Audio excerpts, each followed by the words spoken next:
আপনি নেশাব পরিমাণ মাল সম্পদের শতকরা 100 টাকায় 2.5 টাকা দেওয়া লাগবে। 100 টাকায় কত? তাহলে 1000 টাকার মধ্যে কত দেওয়া লাগবে? 25 টাকা দেওয়া লাগবে।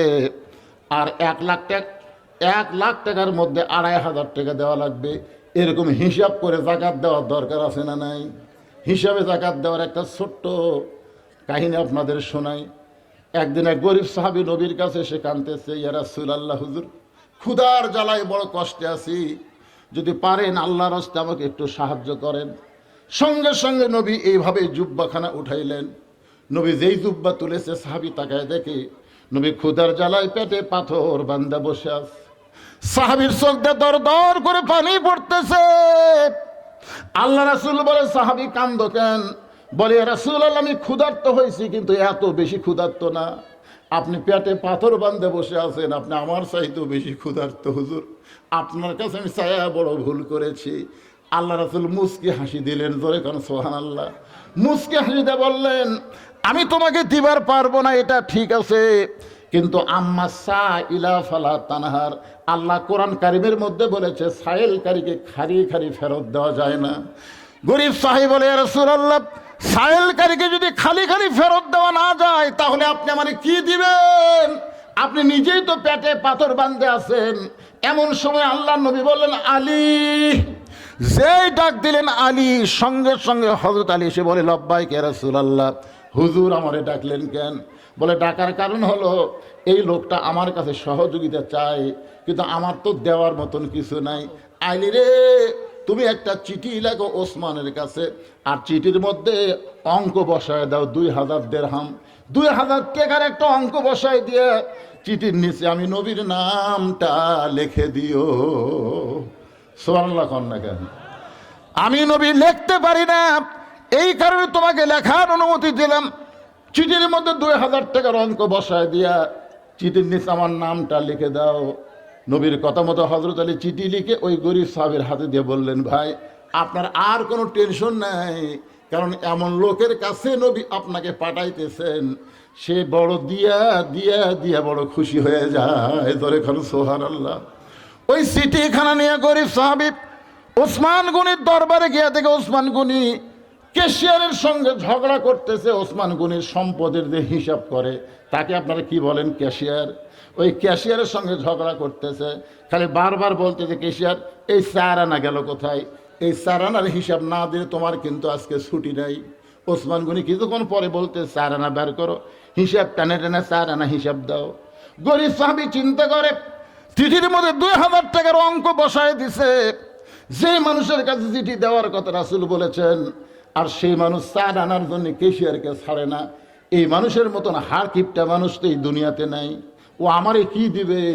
নবীর কাছে মন খারাপ করে গেল, ইয়া রাসূলুল্লাহ, হুজুর আপনি দিবার পারবেন না ঠিক আছে, কিন্তু এমন একটা কৃপণ লোকের কাছে আমারে কেন পাঠাইলেন? আল্লাহ রাসূল বলেন, তুমি কি চিঠি তাকে দিচ্ছ? বলে, সেই পরিবেশ দেখলাম, চিঠি দেওয়ার পরিবেশ তো আমি পাইলাম না। আল্লাহ রাসূল বলেন, আবার যাও, আবার যাও। নবীর কথা মতো চিঠি নিয়ে গরিব সাহেব ওসমান গনির দরবারে গেলেন। ওসমান গনির দরবারে গিয়ে দেখে ওসমান গনির ক্যাশিয়ারের কপাল ঘামে, ঘাম খালি টপ টপ করে পড়তেছে। আর ওসমান গনি কিছুক্ষণ পরেই বলতেছে, বেটা 4 আনার হিসাব দে, 4 আনার হিসাব না দিলে তোর কিন্তু আজকে ছুটি নেই। গরিব চিন্তা করে, যেই লোকটা 4 আনার জন্য ক্যাশিয়ারকে ঘন্টার পর ঘন্টা ঘামায় ফেলতেছে, এই লোকটার কাছে 2000 টাকার চিঠি দেওয়া মানে বোকামি করা হবে। দরকার নাই, আমি চলে যাব ফেরত, কারণ আবার যদি নবীর কাছে যাই, নবী হয়তো আবার আমাকে পাঠাবে। না খাইয়া কোনো জায়গায় বসে থাকা যায়, কিন্তু না খাইয়া বারবার অযথা ঘোরা যায়। আমার কথা কি বুঝতেছেন না? আপনি না খাই কিছুক্ষণ বসে থাকবেন, আরাম পাবেন, কিন্তু ঘোরা যাবে না তো। আমি দেখছি আমার এলাকার এক ফকির, ফকিরের পাশে আমি ঘুরি তো, 2 বাড়ির ভিক্ষা নিয়ে মাঝ বাড়ির 2 দরজা বাদ দিছে। তা আমি ফকিরকে ধরে বললাম, কে রে ভাই, এই 2 বাড়ির ভিক্ষা চায়, মাঝখানে 2 বাড়ির দরজা বাদ দিলে কেন? বলে, হুজুর আপনি কি ভিক্ষা করেন? আমি বললাম, না আমি তো করি না। তাহলে বুঝবেন কেমন? বুঝি না দেখে তো বুঝবার চাই। বলে, হুজুর আপনি শোনেন, এর আগে কমপক্ষে 10 বার এই 2 বাড়ির ভিক্ষা চাইছি, প্রত্যেকবারই বাড়ির মধ্যে থেকে বলে মাফ করো। তো যারা ফকিরের কাছে মাফ চায়, তাদের চাইতে বড় ফকির আর কেউ নাই হুজুর। আমি এই 2 বাড়ি তালাক দিছি, কারণ আমার সময়ের দাম আছে। ও ছাতা ওই 2 দরজা হাঁক ছাড়া আমার লাভ কি? দেখছেন সময়ের দাম আছে না নাই? ফকিরের কাছেও সময়ের দাম আছে। গরিব সাহাবী মনে মনে চিন্তা করে, আবার যদি নবীর কাছে যাই, নবী আবার ওসমানের কাছে পাঠাবে, দরকার নাই, আমি গোপন রাস্তা দিয়ে পালাবার চাই। একটা গোপন রাস্তা দিয়ে গরিব যখন যাচ্ছে, এমন সময় থেকে রাস্তার মাথায় আসাদুল্লাহিল গালিব হযরত আলী দাঁড়ায় আছে। যে সিটি লেখা দিয়েছে তার নাম কি? সেই হযরত আলী দাঁড়িয়ে আছে। গরিব সাহাবীর দিকে তাকায় বলে, ভাইজান, আমার হাসান হোসেন ক্ষুধার জ্বালায় কাঁদতেছে, আমার বাড়িতে কোনো পয়সা করি নাই, আমি তোমাকে চিঠি লিখে দেওয়ার পর থেকেই এই রাস্তায় দাঁড়িয়ে আছি, এত দেরি কেন করলা ভাই? আমি তোমার কাছে কোনো সাহায্য চাই না, কোনো ভিক্ষা চাই না, ওই চিঠি লেখার মুহুরি হিসাবে আমার 2 টাকা দাও। চিঠি লেখা দিলাম, তার একটা হাদিয়া নেয়। মুহুরি বোঝেন না যারা দলিল লেখে, তারা কি মুহুরি না? তা আমি তোমার কাছে সাহায্যও চাই না, ভিক্ষাও চাই না, আমি যে তোমার চিঠি লিখে দিলাম তার বিনিময়ে তুমি 2টা দিরহাম আমাকে হাদিয়া দাও। আমার জন্য হাদিয়া খাওয়া জায়েজ আছে, কিন্তু দান খাওয়া, ভিক্ষা খাওয়া আমার জন্য জায়েজ নাই, কারণ আমি হলাম আওলাদে রাসূল। জোরে কর সুবহানাল্লাহ। ভাই 2 টাকা দাও। আমার হাসান হোসেন না খায় কাঁদতেছে। গরিব মাটির বসে বলে, আলী ভাই 2000 টাকা তো কম না, আমার দিকে টাকায় দেখেন, টাকার কোনো ব্যাগও নাই, টাকার কোনো থলিয়াও নাই। যে চিঠি লিখে দিয়েছেন এই চিঠিখানা এখনো আমার পকেটে দেখা যায়। হযরত আলী আসমানের দিকে তাকায় বললেন, ভাইজান, এই চিঠি কি তুমি ওসমান গনির কাছে পৌঁছাওনি? গরিব বলতে যে পরবার 2 বার গেলাম, 2 বারই গিয়ে দেখি ওসমান গনি কেশিয়ারের কাছে ঝগড়া করতেছে, বেটা 4 আনার হিসাব দাও, 4 আনার হিসাব দাও। যে বেটা ঘন্টার পর ঘন্টা 4 আনার হিসাব কেশিয়ারের কাছে চাইতে পারে, সে আমার 2000 টাকা কেমনে দান করবে? সঙ্গে সঙ্গে হযরত আলী বললেন, মা ইয়ান্তিকু আনিল হাওয়া ইন হুয়া ইল্লা ওয়াহয়ুন ইউহা। আল্লাহু আকবার। তুমি কি মনে করো সাহাবী নবী যেগুলো কথা বলে নবী নিজে বলে? নবী যা কিছু করে নবী নিজে করে না, নবী যা বলে যা করে সব হলো কার ইচ্ছা। আবার যাও আসাদুল্লাহিল গালিব হযরত আলীর ভয়ে, গরিব সাহাবী না পাওয়ার নিয়তে ভয়ে ওসমান গনির দরবারে গিয়ে দিকে ওসমান গনি আর কেশিয়ার 2জনই আল্লাহর শুকরিয়া আদায় করতেছে। 2জনই বলতেছে আলহামদুলিল্লাহ, আলহামদুলিল্লাহ, আলহামদুলিল্লাহ। গরিব চমকে যায়। কিছুক্ষণ আগে 4 আনার জন্য যেই 2 বেটা ঝগড়া করলো, এখন তারাই আল্লাহর শুকরিয়া আদায় করলো। এই শুকরিয়া আদায় করার কারণ হলো আগামীতে রমজান মাস আসতেছে, পাইটি পাই হিসাব করে যাকাত দেওয়া লাগবে। 4 আনার হিসাব যদি কম বেশি করে যাকাত দেয়, 1 টাকাও যাকাত হবে না। এই ভয়টাই ওসমান গনির মধ্যে ছিল। জোরে কর না সুবহানাল্লাহ। তাহলে যাকাত দেওয়া লাগবে এমনি এমনি না, হিসাব করে। চিঠিখানা সেই মাত্র ওসমান গনির হাতে দিছে, ওসমান গনি গরিবের চিঠিখানা নিয়ে চিঠিতে একটা চুমা দিয়ে বলতে যে, ভাইজান, এই চিঠি তোমাকে কে পাঠাইছে ভাই? গরিব সাহাবী বলতেছে, একটাবার নজর করে দেখেন, চিঠির নিচে তার নাম লেখা আছে। বলে, আমি ঠিক মতো পড়বার পারি না, তুমি নামটা একটু বলো। আপনারা বলেন তো, ওসমান গনি নিজের হাতে কোরআন লেখছে, নিজের হাতে তিনি 30 পারা কোরআন লিখেছে, তিনি কি পড়বার পারে কি পারে না?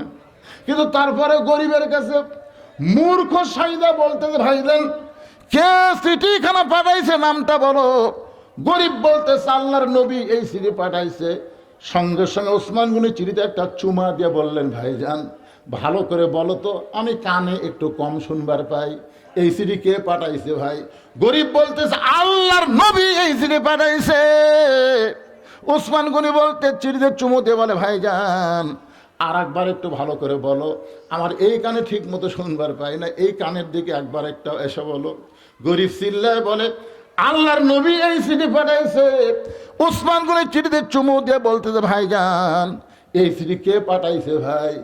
গরিব মুচকি মুচকি হাসার বলে, এর আগে 2 বার আইছি রে, তোর মতন কৃপণ মানুষ দুনিয়াতে নাই। তুই 4 আনার জন্য কেশিয়ারকে ছাড়িস না, আর চিঠির মধ্যে 2000 টাকার অঙ্ক থেকে তোর মাথা নষ্ট হয়ে গেছে। আর নাম বলবো না, নাম না বলে রাগ করে নবীর কাছে গিয়ে সব ঘটনা যখন বলল, আল্লাহ নবী আসমানের দিকে তাকায় বললেন, আল্লাহ, আমার ওসমান তো এমন হওয়ার কথা ছিল না। দুনিয়ার সম্পদের ভরে পড়ে ওসমান কি সব ভুলে গেল? ওসমান কি দান ভুলে গেল? ওসমান কি যাকাত ভুলে গেল? এই কথা বলে যখন আল্লাহ নবী কাঁদতেছে, এমন সময় ওসমান গনি এক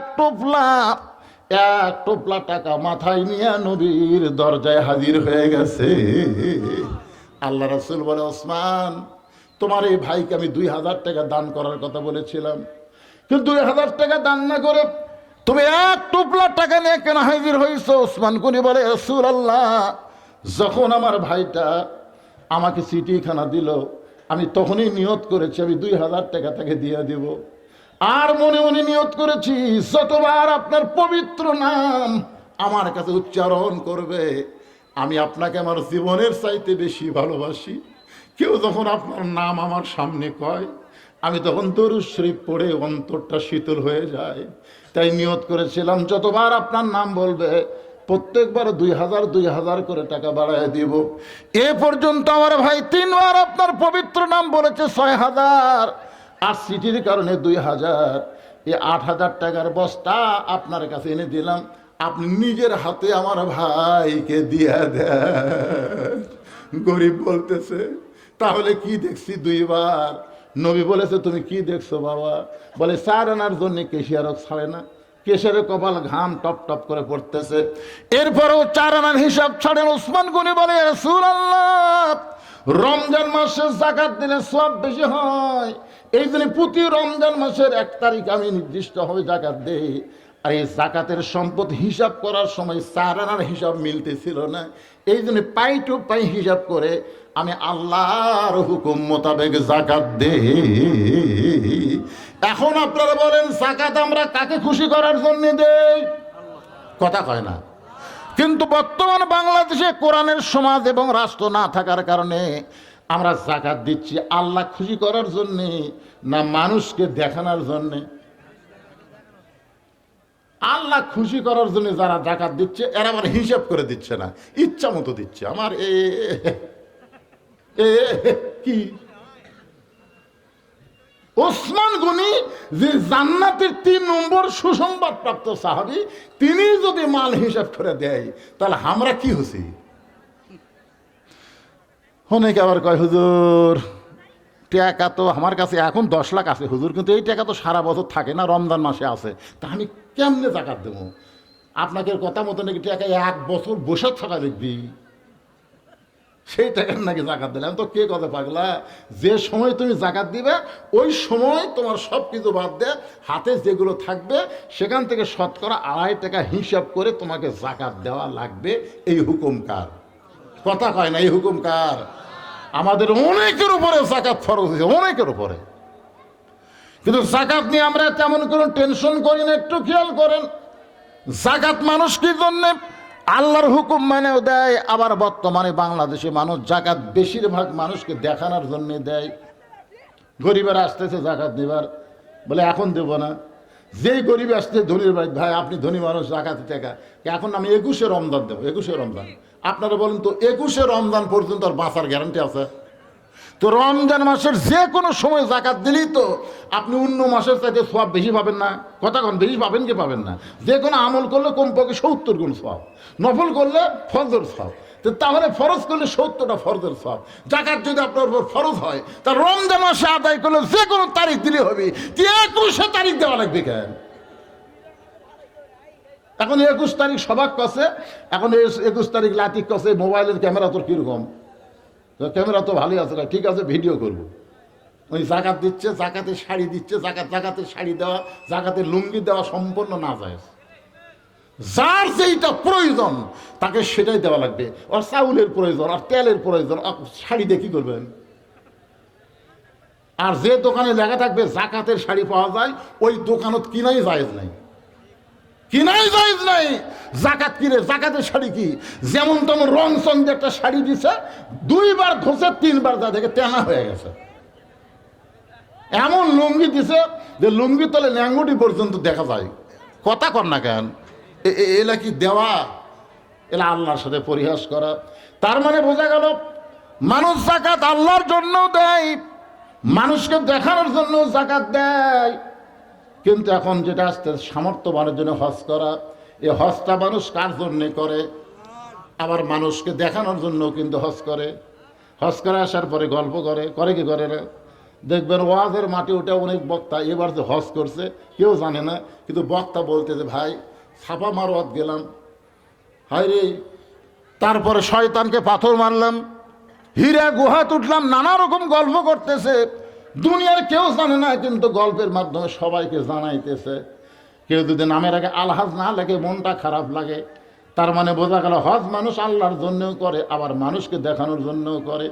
শুধুমাত্র একটা ইবাদত, যেই ইবাদতটা আগামীকাল থেকে শুরু হবে, এই রমজান মাসে রোজাটা যারা পালন করে তারা এই 16 ঘন্টা না খায়া না পানি পান করে সব কিছু থেকে বিরত থাকা, এটা কেবলমাত্র আল্লাহর জন্যে, মানুষকে দেখানোর জন্য কেউ রোজা রাখে না।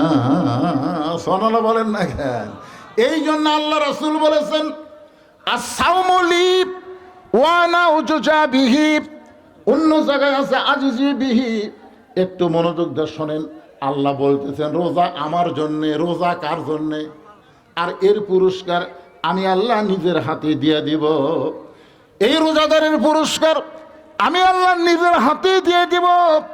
এই পুরস্কারটা শুনতে গেলে আপনাদের মনোযোগ দিয়ে কোরআনের একটা আয়াত পরিপূর্ণভাবে শোনা লাগবে। শোনার পরে আমি আবার ব্যাখ্যা করে দিব, অসুবিধা নাই। আয়াতটা আপনারা শোনেন, সবাই কান ফেলে শোনেন। যখন বক্তা ওয়াজ করবে, ওয়াইদা কুরিয়াল কোরআন ফাসতামিউ লাহু ওয়া আনসিতু লাআল্লাকুম তুরহামুন, যখন বক্তা কোরআন তেলাওয়াত করবে ওই সময় চুপ থেকে এটা শোনা লাগবে না? তাহলে আয়াতটা আমি পড়তেছি, রোজাদারের পুরস্কারের আয়াত রে পাগলা, কাল থেকে যেটা শুরু হবে। একটু মনোযোগ দিয়ে শোনেন। ওয়াসিকাল্লাযীনা তাকাউ রাব্বাহুম ইলাল জান্নাতি যুমারা হাত্তা ইযা জাউহা وفتحت أبوابها وقال لهم خزنتها سلام عليكم طبتم فادخلوها خالدين وقالوا الحمد لله الذي صدقنا وعده وأورثنا الأرض نتبوأ من الجنة حيث نشاء فنعم أجر العاملين। এখন থেকে একেবারে শেষ পর্যন্ত এই রোজার উপরই ওয়াজ হবে। এতক্ষণ পর্যন্ত আপনাদের নামাজ বুঝালাম, যাকাত বুঝালাম, হজ বুঝালাম, বুঝলেন তো? এই তিনটা ইবাদত মানুষ আল্লাহর জন্যও করে, আবার মানুষকে দেখানোর জন্য কথা কয় না। হজ মানুষ আল্লাহর জন্য করে না, আবার দেখানোর জন্য করে। আর একবার সামর্থ্যবান হজ করার পরে যদি হজরকে দান করে, তাহলে আল্লাহ তাকে 1 কোটি হজের সওয়াব দেয়। সেও আর শুনবেন না বারবার হজ করা, আমি 3 বার হজ করছি রে, আমি 19 বার করছি রে। আরে পাগলা, নফল হজ করা ভিন্ন কথা, ওমরা করা ভিন্ন কথা, কিন্তু ফরজ হজের কথা আমি বলতেছি। ফরজ হজ জীবনে কয়বার? একবার। ফরজ নামাজ আপনার দিনে কয়বার? ফজরের নামাজ দিনে কয়বার ফরজ? তা আপনি যদি মনে করেন একবারে, দেখেন তো 5 বার পড়বো। কি ফরজের সাথে আর কি করা যাবে না? আপনি নফল যদি মন চাই পড়েন, সময় আছে পড়েন, তাহাজ্জুদের নামাজ পড়েন, 4 রাকাত পড়েন, 8 রাকাত পড়েন, 12 রাকাত পড়েন, 16 রাকাত পড়েন, পড়তেই থাকেন। ফজরের আজানের আগ পর্যন্ত পড়তেই থাকেন। অসুবিধা আছে? নফলের কোনো অসুবিধা আছে? নফল রোজা রাসূল সারা বছর রাখছে, কিন্তু রমজান মাসের রোজা আপনি 31টা ফরজ করেন। কি করা যাবে? ফরজের উপরে কোনো দলিল চলবি? তো এই জন্যে জীবনে সামর্থ্যবানের উপর কয়বার হজ ফরজ? একবারের বেশি না করে যেই টাকাতে হজ করবে ওই টাকা অনাথ এতিম অসহায়কে দিলে আল্লাহ 1 কোটি হজের সওয়াব দিবে। তা আমার কিসের দরকার? সওয়াবের দরকার না নামের দরকার? এ কথা কর না কেন ভাইজান? দেয় কি তাই বলো ও আপনি শুনবার আছেন, শুনার লাগবে না? শোনেন না, সামিয়ে না অতান, আগে শুনে যান, তারপরে কি করবেন। আপনার এখানে যারা হজ করেননি তারকে কথা আমি বলতেছি না, যারা ফরজ হজ করছে এই জিনিসটা তারকে খুবই গুরুত্ব দেওয়া লাগবে। বাড়ির কাছে একটা মানুষ অসহায় হয়ে অসুস্থ হয়ে ক্যান্সার হয়ে পড়ে আছে, ওর ডাক্তারখানা যাওয়ার মতন ভ্যান ভাড়া নাই, অটো ভাড়া নাই, আর ওই বারবার হজত যায়। কি প্রতিবেশীর হক আছে না নাই? যখন আছে না প্রতিবেশীর হক নাই? এই যে হকুল্লাহর হকুল ইবাদত, এটা বুঝতে হবে তো। একজন আল্লাহর বান্দা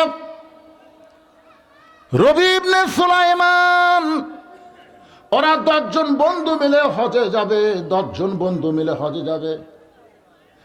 হজে যাওয়ার আগে সবাই সবার কাছ থেকে দোয়া নিবার পারবেন যে ভাই যত ইবাদত আল্লাহ আমাদের জন্য দিয়েছে সবচেয়ে কঠিন ইবাদতের নাম হলো হজ।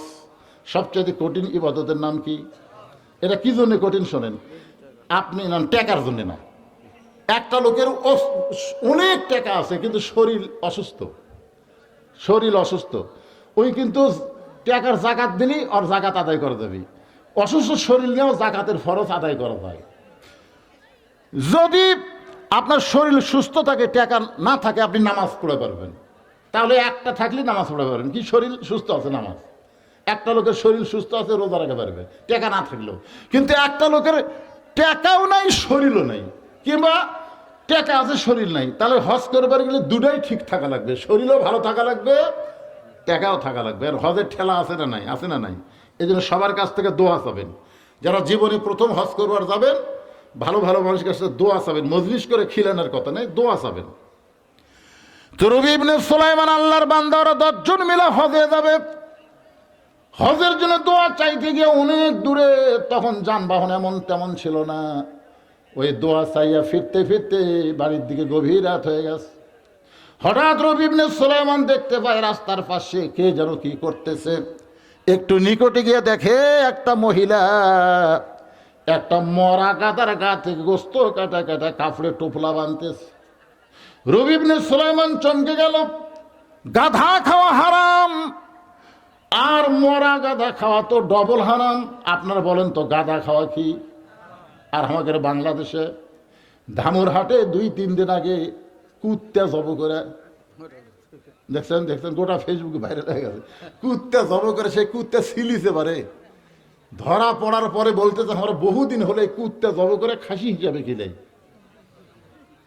কুত্তা জব করে কি হিসাবে খিলাই? এই 3-4 দিন আগেকার ঘটনা। কুত্তা জব করে যারা খাসে এতদিন ধরে ওই হোটেলে, তার কি অবস্থা রে কম তো? আয় হাই রে, না মরা বকি সেটা ভিন্ন জিনিস। তা বকি আর কুত্তা আপনি এক করে চাচ্ছেন? তো গাধা খাওয়া হারাম আর মরা গাধার গোস্ত যখন টোপলা কাটতেছে, রবি ইবনে সুলাইমান চমকে গেল, এটা কেমন কথা? গাধা খাওয়া হারাম আর মরা গাধার গাতে গোস্ত করে টোপলা বানতেছে। তিনি একটু ধৈর্য ধরে দাঁড়িয়ে থাকলেন। মেয়েটা টোপলা হয়ে গেল অনেক বড়, যখন নিয়ে রওনা দিলেন, নিরাপদ দূরত্ব বজায় রেখে রবি ইবনে সুলাইমান মেয়েটার পিছনে পিছনে রওনা দিলেন। দেখি তো মেয়েটা কোথায় যায়। মেয়েটা একটা বাড়ির মধ্যে যেই মাত্র ঢুকছে, সঙ্গে সঙ্গে 2টা যুবতী নারী, 2টা যুবতী মেয়ে মা মা বলে বের হয়ে বলতেছে, মা ক্ষুধার জ্বালায় আর আমরা সহ্য করতে পারতেছি না, আমাদের জন্য কোনো কি খাবার ব্যবস্থা হয়েছে? মা তখন গোস্তের টোপলা 2টা মেয়ের হাতে দিয়ে বলতেছে, মা এই গোস্তটা তোমরা সিদ্ধ করে আল্লাহর নাম নিয়ে খাও, এই গোস্ত সিদ্ধ করে আল্লাহর নাম নিয়ে খাও। আপনার বলেন তো গাদা খাওয়া জায়েজ না হারাম? আর মরা গাদা হলে তো ডবল হারাম। আবার বলতেছে গোস্ত সিদ্ধ করে আল্লাহর নাম নিয়ে খাও। রবি ইবনে সুলাইমান চমকে গেলেন, এরা কোন জাতের মানুষ, এরা কোন ধর্মের মানুষ? লোকমা দেওয়ার জন্য বললেন, মা আমি নিজের চোখে দেখছি তুমি মরা গাদার গা থেকে গোস্ত করে টোপলা বাঁধে, সেই গোস্তের টোপলা তোমার মেয়েদের হাতে দিয়ে তুমি যখন বললা সিদ্ধ করা আল্লাহর নামে খাও, তখন আমি বুঝতে পারলাম আল্লাহর নামে যখন খাবার বলেছ তোমরা মুসলমান, কারণ মুসলমান ছাড়া কেউ আল্লাহর নাম নেই না। সঙ্গে সঙ্গে মেয়েটা বলে, পথিক এই গভীর রাত্রে তুমি আমাদের কষ্ট কেন দেখতেছ? আমার স্বামী ইসলামের যুদ্ধ করতে গিয়ে শহীদ হয়ে গেছে।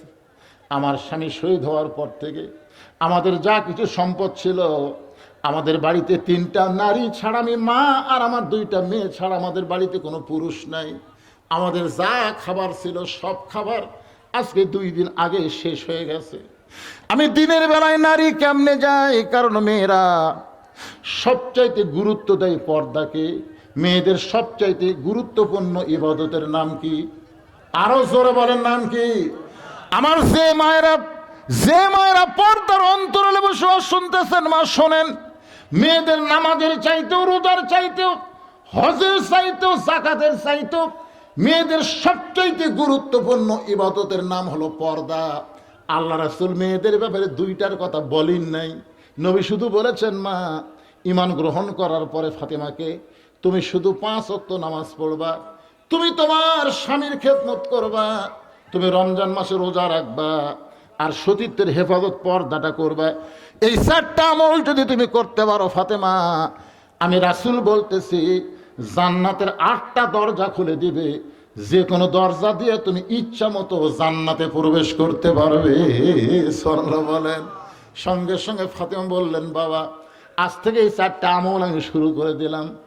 ও আমল শুরু করে দিলাম। এই কথা বলার সঙ্গে সঙ্গে আল্লাহ রাসূল বলেন, ফাতেমা তুমি 4টা আমলকে সমান গুরুত্ব দিবার পারবা না। সবচাইতে গুরুত্বপূর্ণ আমল হলো পর্দা। এই পর্দাটা তুমি সবসময় গুরুত্বের সাথে বিবেচনা করবে। কারণ 24 ঘন্টায় নামাজ পড়া লাগবে না, 24 ঘন্টায় স্বামীর খেদমত করা লাগবে না, সারা বছর রমজানে রোজা করা লাগবে না, কিন্তু 24 ঘন্টায় তোমাকে পর্দার ভিতরে থাকতে হবে। সঙ্গে সঙ্গে ফাতেমার কাছে একটা ওড়না ছিল, ওই ওড়নাটা মাথার উপরে দিয়ে বললেন, বাবা এই মুহূর্তে আমি ফাতেমা পর্দার মধ্যে ঢুকে গেলাম। এই মুহূর্তে পর্দার মধ্যে ঢুকে গেলাম। কয়েকদিন পরে আল্লাহর নবী ফাতেমার বাড়িতে এসে বলতে, ফাতেমা, ও ফাতেমা তুই কি জানিস মা, আল্লাহ তাআলা আমাকে জানাই দিছে তুই শুধু দুনিয়ার ফাতেমা না, তুই হলো খাতুনে জান্নাত ফাতেমা। খাতুনে জান্নাত ফাতেমা বুঝলেন? তুই শুধু দুনিয়ার ফাতেমা না, তুই হলো জান্নাতি নারীদের নেত্রী ফাতেমা। ফাতেমা বললেন, বাবা আমার কোন আমলের কারণে এত বড় ডিগ্রি আল্লাহ আমাকে দান করেছে? রাসূল বললেন, ফাতেমা তুই যে পর্দা গ্রহণ করেছিস, তোর পর্দাকে আল্লাহ পছন্দ করে, আল্লাহ তাআলা এই মহান ডিগ্রি তোকে দান করেছে। তাই আমার মা বোনেরা যারা পর্দার অন্তরে আছেন, একটু মনোযোগ দিয়ে শুনবেন। মা, যদি নামাজ আপনার কম হয়, রোজাও যদি কম হয়, স্বামীর খেদমত যদি একটু কম হয়, আপনাকে আল্লাহ ছাড় দিবে। কিন্তু পর্দা যদি আপনার কম হয়, আপনি কিন্তু ছাড় পাবেন না। এই জন্য পর্দাকে গুরুত্ব দিবেন। মেয়েটা বলতেছে, পথিক আমি একজন শহীদের স্ত্রী, আমার স্বামী ধর্মযুদ্ধে শহীদ হয়ে গেছে। আজকে 2 দিন আগে আমাদের খাবার শেষ হয়ে গেল। আমি একটা মহিলা মানুষ, আমার 2টা যুবতী মেয়ে, আমি তো বয়স্ক হয়ে গেছি, আমার 2টা যুবতী মেয়ে তারা তো বাড়ি থেকে বের হবার পারবে না। আমি দিনের বেলাও পারি না, রাতের অন্ধকারকে আমার চাদর বানায়া, জোরে গান সুবহানাল্লাহ, রাতের অন্ধকারকে আমার পর্দা বানায়া আমি চুপি চুপি খাবার সন্ধানে ঘুরতেছিলাম। হঠাৎ দেখতে পাইলাম রাস্তার পাশে একটা গাধা মরে আছে। ওই মরা গাধা দেখার পরে আমি আমার 2টা মেয়ের খিদার কথা চিন্তা করে, ওদের মুখ শুকনা মুখ ক্ষুধার কথা চিন্তা করে, হালাল না হারাম এইটা পার্থক্য করার আমার বিবেক ছিল না। আমি মরা গাধার গোস্ত কাটা টোপলা করে নিয়ে এসে আমার 2টা মেয়ের হাতে তুলে দিয়েছি। আমার 2টা মেয়ে বড় খুশি হয়ে গোস্তটা নিয়ে এখন সিদ্ধ করে খাবে। এই সময় তুমি আর লোকমা দিও না, বাধা দিও না। রবি ইবনে সুলাইমান বলে, মা ইন্নাল্লাহ মা'আস সাবিরিন, তুমি ধৈর্য ধরো মা। এবার আমি হজে যাওয়ার চাইছিলাম, আমি আর হজে যাব না। আমার হজে যাওয়ার যা সম্পদ আছে আমি সব আল্লাহর হস্তে তোমাকে দান করে দিব। রবি ইবনে সুলাইমান এক দৌড়ে বাড়িতে আসলেন। এক দৌড়ে বাড়িতে এসে হজের যা সম্পদ সামানা খাদ্য ছিল সবগুলো নিয়ে যখন ওই বিধবা নারীকে দান করলো, মা এবং 2জন মেয়ে এইগুলো খাবার এবং টাকা পয়সা পায় আল্লাহর কাছে দোয়া করতেছে, আল্লাহ তোমার যেই বান্দা হজ করবার যাইতে চাইছিল, কিন্তু আমাদের অসহায়ত্ব দেখে, অভাবত্ব দেখে হজের সমস্ত সম্পদ আমাদেরকে দিয়ে দিল।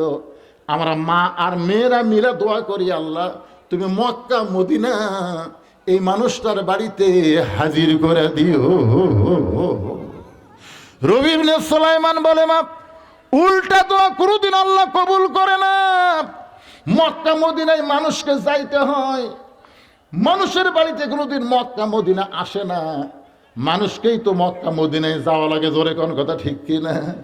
মেয়ে দুইটার মা বলতেছে, আমরা হলাম দোয়া কারিনী, কবুল করার মালিক হচ্ছে আল্লাহ। আমাদের দায়িত্ব হলো দোয়া করা। আমাদের দায়িত্ব কি? কবুল করার মালিককে। কবুল করার মালিক আল্লাহ। আমরা দোয়া করে দিলাম, এখন আল্লাহ কি করবে সেটা আল্লাহর ব্যাপার। রবি ইবনে সুলাইমান চলে আসলেন বাড়িতে। নির্দিষ্ট হজের সময় ওর আরো 9টা বন্ধু, সব মিলে 10 জন। চলো বন্ধু হজে যাই। রবি ইবনে সুলাইমান সমস্ত ঘটনাকে চাপা দিয়া 9 জন বন্ধুকে বললেন, ভাইজান এবার আমি হজের যাবার পারবো না। সবাই বলে, অনেকের কাছে দোয়া চাইছিস, কেন যাবি না?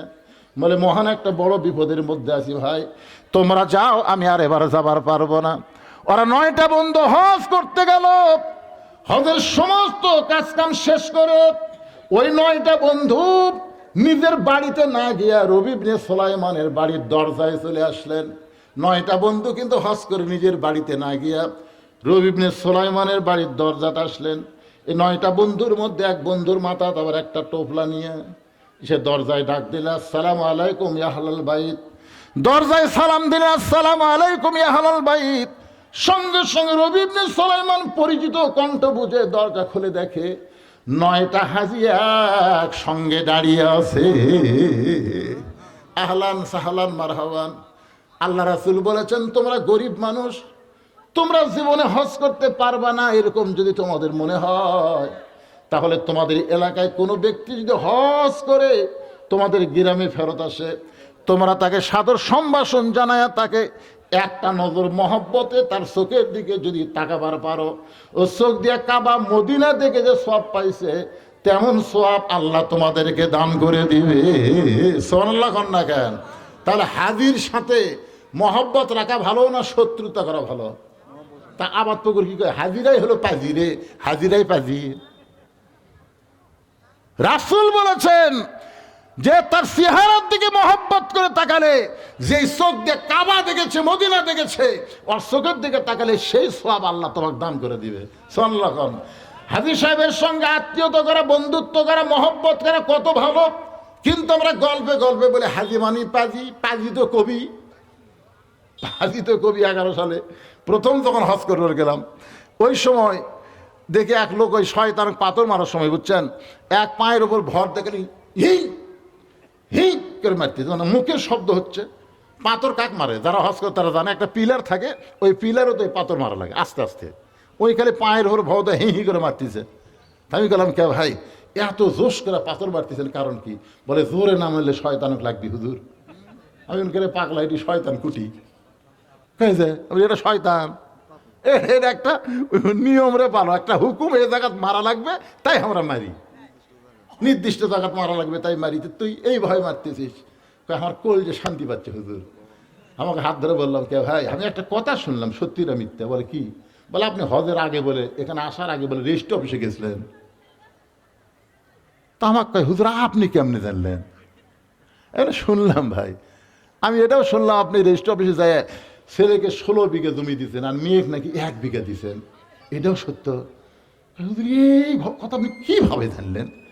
এখন পাগলা, তুই ওটি পাথর না মারে তুই নিজের বুকতি মার রে। কারণ আল্লাহর কোরআনের ফারায়েজকে যে ইচ্ছা মতো বন্টন করে, সে নিজেই বড় শয়তান। ছেলে 16 বিঘা পাবি, মেয়ে 1 বিঘা পাবি, কোরআন হাদিসের কোন জায়গাতে আছে? তাহলে শয়তান ওটি আছে না শয়তান তোর ভিতর আছে? তো শয়তান নিজের ভিতরে শয়তানি রাইখে বাহিরের শয়তানকে তাড়ানোর কোনো উপায়। এই জন্য সূরা নাসের মধ্যে আল্লাহ বলেছেন, কুল আউযু বিরাব্বিন নাস মালিকিন নাস ইলাহিন নাস মিন শাররিল ওয়াসওয়াসিল খান্নাস আল্লাযী ইউওয়াসবিসু ফি সুদুরিন নাসি মিনাল জিন্নাতি ওয়ান নাস। আল্লাহু আকবার। আচ্ছা, এই জায়গা কি পানি পড়তেছে? তে ফাঁকা, সামনে ফাঁকা থাকে, তুই উঠে যখন যাবি, উঠে যাবি, ওই জায়গা পুরো করে দেবেন। শূন্যস্থান পুরো করা বোঝেন না? আপনি বোঝেন না যত সামনে আসবেন আপনার কত বরকত হবে। আল্লাহ রাসূল যখন কথাবার্তা বলতেন তখন সাহাবীরা খালি পিছনে আবার কি পারিস, পিছনে কি পারিস রে তোরা রে?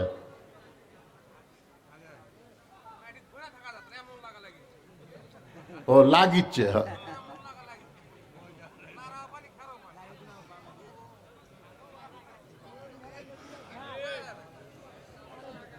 ভাইজান, আমি খুবই গুরুত্ব দিয়ে কথাগুলো বলতেছি, কারণ আগামীকালই রোজার চাঁদ উঠবে।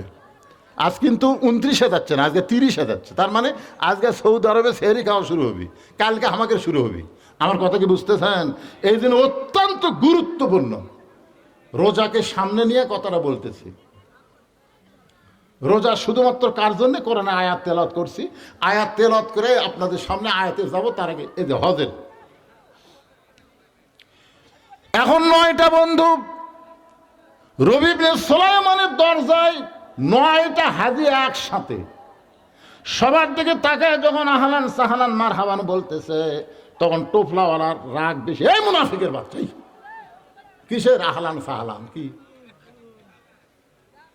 তুই যে হজের আগে আসলাম, তুই কলি এবার হজ করবার যাব না, এই মিথ্যা কথা বলে আমাকে ফেরত দিলি। আমরা 9টা বন্ধু দেখলাম আল্লাহর ঘর যখন তাওয়াফ করতেছি, তুই তখন আমাকে সামনে, আমরা তোর কাছে যাবার চাই, তুই মুসকে হাসি দিয়ে ফট করে আর এক জায়গায় ধরে যাস। সাফা মারওয়া যখন সাই করতে গেলাম, তখন দেখি তুই আমাদের সামনে দৌড়াস, বারবার আমাদের দিকে তাকাস আর মুসকি মুসকি হাসিস। আমাদের সঙ্গে যাবি না, আবার আমাদের সঙ্গে তাওয়াফ করলে আল্লাহর ঘর, আমাদের সঙ্গে যাবি না সাফা মারওয়া সাই করলি। রে মুনাফিকের বাচ্চা, মুনাফিক, তুই যখন আল্লাহ নবীর রওজা জিয়ারত করতেছিলি, তুই আমাদের সামনে এমন করুণ হারে কাঁদতেছিলি, তোর কান্না দেখে আমরাও কাঁদতেছিলাম। হঠাৎ তুই বললি, ভাই এই যে টোপলাখানা তোমার হাতে একটু দিলাম, এই টোপলাখানা তুমি নাও, আমি একটু আল্লাহর নবীকে প্রাণ ভরে দরুদ শরীফ আদায় করতে চাই। তুই এই টোপলাখানা আমার হাতে দিয়ে আল্লাহর নবীর রওজা জিয়ারত করলি, দোয়া পড়লি, দরুদ পড়লি, তোকে আমরা নবীর রওজার কাছে খুঁজে পাইলাম না। জান্নাতুল বাকির মধ্যে সাহাবীদের কবর জিয়ারত করতে গিয়া তোকে আমরা আমাদের সামনেই দেখলাম ওসমান গনির কবরের পাশে। সেখান থেকে কিছুক্ষণ পরে দেখলাম মা আয়েশার কবরের পাশে। তোর টোপলা নিয়ে আমরা 9টা বন্ধু তোকে বারবার ধরতে চাই, কিন্তু আমাদেরকে ধরা না দিয়ে তুই কোথায় আবার চলে গেলি। আমরা চলে আসলাম মদিনা থেকে আবার বিদায় তওয়াফ করার জন্য মক্কায়। বিদায় তওয়াফ করতে গিয়ে এসে দেখি তুই আমাদের সামনে কাঁদতেছিস আর আল্লাহর ঘর তওয়াফ করতেছিস। আমরা সবাই তোর জন্য তোর সঙ্গে সঙ্গে কাঁদলাম। হঠাৎ কোথায় যেন হারিয়ে গেলি, গোটা মক্কা খুঁজে আর তোকে আমরা খুঁজে পাইলাম না। আমরা দেশে এসে চিন্তা করলাম, দেখি তো তুই বাড়িতে আসিস কিনা। যেই মাত্র সালাম দিলাম, সালামের উত্তর দিয়ে দরজা খুললি, রে মিথ্যাবাদী মুনাফিক, একসঙ্গে হজে যাবার চাইছিলাম, আমাদের সঙ্গে গেলিও না, আবার সবই আমাদের সামনে সামনে করলি, আমাদের সঙ্গে কোনো কথাও বললি না, খালি টোপলাখানা দিয়ে হারায় গেলি। ধর তোর টোপলা তুই ধর, আমরা কি করব? তুই বড় মুনাফিক, তুই বড় মুনাফিক। এই মুনাফিক মুনাফিক বলে 9টা হাজি যখন চলে যায়, এমন সময় রবি ইবনে সুলাইমান কান্দে আর বলে, মাবুদ, জীবনে এমন কি বড় অপরাধ করলাম যে অপরাধ করার কারণে আমার কাফেলার বন্ধুরা আমাকে মুনাফিক মুনাফিক বলে চলে গেল। এমন কান্না শুরু করে দিলেন। কানতে কানতে কানতে কানতে এক সময় রবি ইবনে সুলাইমান বেহুশ হয়ে পড়ে গেলেন, টোপলার কাছে বেহুশ হয়ে পড়ে গেলেন। বেহুশ হয়ে যখন পড়ে গেলেন, এমন সময় দেখে নবী আর মদিনায় নাই, রবি ইবনে সুলাইমানের বাড়ির আঙ্গিনায়। লিল্লাহে তাকবীর।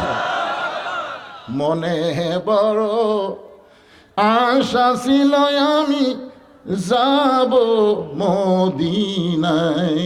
এ গান গাইলে গুনাহ হবে? মনে বড় আশা ছিল আমি যাব মদিনায়, সালাম আমি করব গিয়া নবীজির রওজায়। মনে বড় আশা ছিল আমি যাব মদিনায়। একজন গায়ক ছিল বাংলাদেশে, নাম হলো আব্দুল আলিম। নাম শুনছেন? ওনার কিন্তু দাড়িও ছিল না, মোছও ছিল না, দাড়ি মোছ কিছুই ছিল না। একজন আলেম নবী দেখিছে, এই নবী দেখার গল্প তার ছাত্রদের সাথে করতেছে। আব্দুল আলিম সাহেব সাইডে বসে আছে। কিছুক্ষণ পরে বলতেছে, হুজুর আপনি ওই জায়গাতে মনে ভুল করলেন, নবীর ওই জায়গাতে ওরকম একটা চিহ্ন আছে, আপনি দেখছেন? তখন শাহ আলম হু হু করে কান্না করে উঠছে, ভাই এটা আমার খেয়াল নেই। তা আপনি আব্দুল আলিম গায়ক হইয়া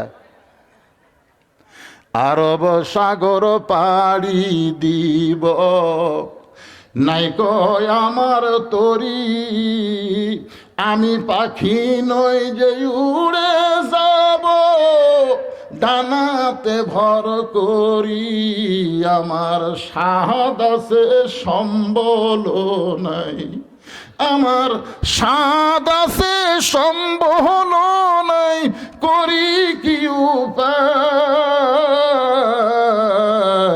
মনে বড় আশা ছিল আমি যাব মদিনায়।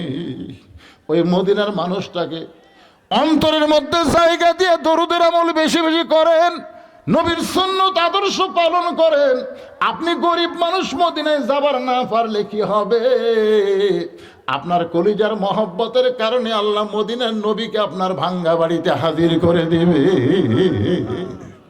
কেন রাসূল বললেন, মান রাআনি হাক্কান ওয়াজাবাত লাহু শাফাআতি ইয়াউমাল কিয়ামা। রাসূল কেন বললেন, কেউ যদি আমার স্বপ্নে দেখে মনে করবে সে আমাকে সত্যই দেখেছে, কারণ আমি নবীর স্বপ্ন কোনোদিন ধোঁকা হতে পারে না। যে আমার স্বপ্নে একবার দেখতে পায় তার জন্য জাহান্নামকে হারাম করে দিয়া নবী বলে তার জন্য শাফাত আমার উপর ওয়াজিব হয়ে যায়। আল্লাহ। রবি ইবনে সুলাইমান দেখে আল্লাহর নবী তার বাড়ির আঙ্গিনায় স্বপ্নের মধ্যে বেহুশ অবস্থায় রবি ইবনে সুলাইমান বলতেছে, কে গো নবী, আপনি আমার বাড়ির আঙ্গিনায়? বলে, তোমার চোখের পানি আমি সহ্য করতে পারিনি, তোমার বন্ধুরা তোমাকে মুনাফিক মুনাফিক বলেছে, তুমি মনে করেছো তোমার বন্ধুরা মিথ্যা বলেছে, আসলে মিথ্যা নয় রে পাগল, মিথ্যা নয়, মিথ্যা নয়। ওই যে এতিম অসহায়, ওই যে বিধবা তার এতিম দুইটা মেয়ে সন্তানকে তোমার হজের সমুদায় সম্পদ দান করার কারণে আল্লাহ তোমার প্রতি এত খুশি হয়েছে, এবার একজন ফেরেশতাকে তোমার মতো রবি ইবনে সুলাইমান বানায়া তোমার নামে আল্লাহ হজ করায় আনিছে।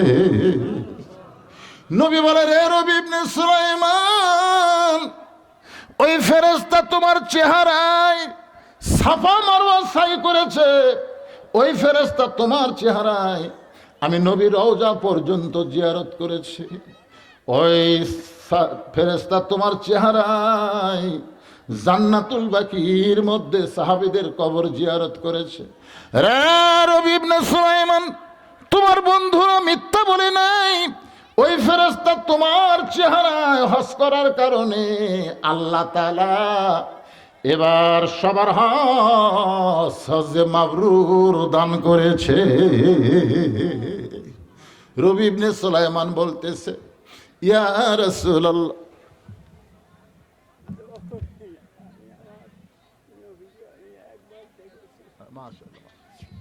আল্লাহ কবুল করুক, আল্লাহ আল্লাহ আল্লাহ। একটু মনোযোগ দিয়ে শোনেন। রবি ইবনে সুলাইমান বলতেছে, ইয়া রাসূলুল্লাহ, আপনি যখন বলেছেন আমার আর কোনো সন্দেহ নাই, আমার ভাইরা আমাকে মুনাফিক মুনাফিক বলে গালি দিয়েছে, আমার আর কোনো টেনশন নাই, কারণ আমি দয়ার নবীর দেখা পাইছি। কিন্তু নবী গো, একজন ভাই রাগ করে যে টোপলাখান আমার মুখের সামনে ফেলে দিল, এটা কিসের টোপলা গো নবী? আমি এটা আপনার কাছে জানতে চাই, এই টোপলাটা কিসের টোপলা?